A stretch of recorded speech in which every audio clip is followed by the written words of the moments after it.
Do you work in a seated job? Are you suffering from musculoskeletal pain? Then this video is for you. Watch out.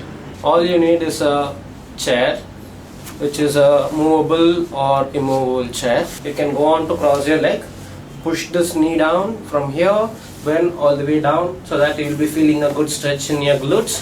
Follow that for the same other leg. So moving to the next stretch, from here extend your leg, from here go to all the way to touch your toes. If not, you can reach as much as possible. Sit back, from here raise your arm up, from there go to touch, lean as much as possible to your sides, from here again to the other side, from here try to reach as much as possible.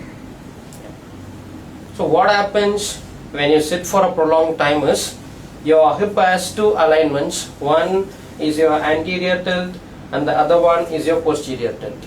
So what happens when you sit, your hip turns anteriorly, so that makes your hip muscles and your quadricep muscle and your back muscle to tighten. So this is the major reason for any musculoskeletal pain, which is making you to suffer from pain in your lower body.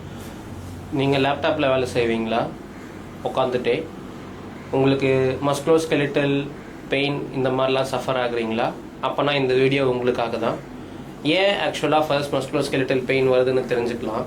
உங்கள் ஹிப்பில் ரெண்டு விதமான moments இருக்குது. First வந்து இந்த anterior tilt and இந்த posterior tilt. நீங்கள் உட்காரும் போது 3/4% ஆன்டீரியர் டில்ட்டாக தான் இருக்கும். ஸோ அதனால் உங்களுடைய ஹிப் மசில், உங்களுடைய ஃப்ரண்ட் தை மசில், அப்புறம் மெயினாக உங்களுடைய எஸ்பெஷலாக உங்கள் க்ளூட் மசில், அது இல்லாமல் உங்களுடைய லோவர் பேக் மசில், இந்த மசில் எல்லாமே டைட் ஆச்சுன்னா உங்களுக்கு லோவர் பாடி ஃபுல்லாக பெயின் வர ஆரம்பிக்கும். இதுக்கான உட்கார்ந்த இடத்துல இருந்தே என்னென்ன ஸ்ட்ரெச்சஸ் பண்ணலாங்கிறத இப்போ நம்ம பார்க்கலாம். உங்களுக்கு தேவை வெறும் ஒரே ஒரு ரோலிங் சேர், அப்படி இல்லைன்னா ஒரு நான் ரோலிங் சேர், இது இருந்தாவே போதும். ஃபர்ஸ்ட் உங்கள் கால் மேலே கால் போட்டுக்கலாம். இந்த நீயை மெதுவாக கீழே ப்ரெஸ் பண்ணி உங்கள் ஹிப்பில் இருந்து எவ்வளோக்கு எவ்வளோ உங்களால் பெண்ட் பண்ண முடியுதோ பெண்ட் பண்ணலாம். அதே மாதிரி இன்னொரு காலுக்கும் பண்ணலாம். ஒரு கால் நேராக நீட்டி வச்சுக்கலாம். இங்கேருந்து உங்கள் டோஸை நல்லா உள்ளே புல் பண்ணிவிட்டு உங்களால் முடிஞ்ச அளவுக்கு உங்கள் ஹிப்பில் இருந்து பெண்ட் பண்ணிங்கன்னா இந்த கீழே ஃபுல்லாகவே ஸ்ட்ரெச் ஆகும். மூணாவது இதே மாதிரி கை ரெண்டும் சைடில் வச்சுக்கலாம். ஒரு கை நல்லா மேலே தூக்கிட்டு உங்களால் எவ்வளோக்கு எவ்வளோ சைடில் பெண்ட் பண்ண முடியுமோ நல்லா சைடில் பெண்ட் பண்ணலாம். பொறுமையாக மேலே வந்துடுங்க. அதே மாதிரி இந்த சைட் பொறுமையாக உங்களுக்கு ஏற்ற மாதிரி இன்டென்சிட்டியை நீங்கள் மாற்றிக்கலாம். எஸ், நான் யஷ்வந்த் 6D ஹெல்த் கேர்.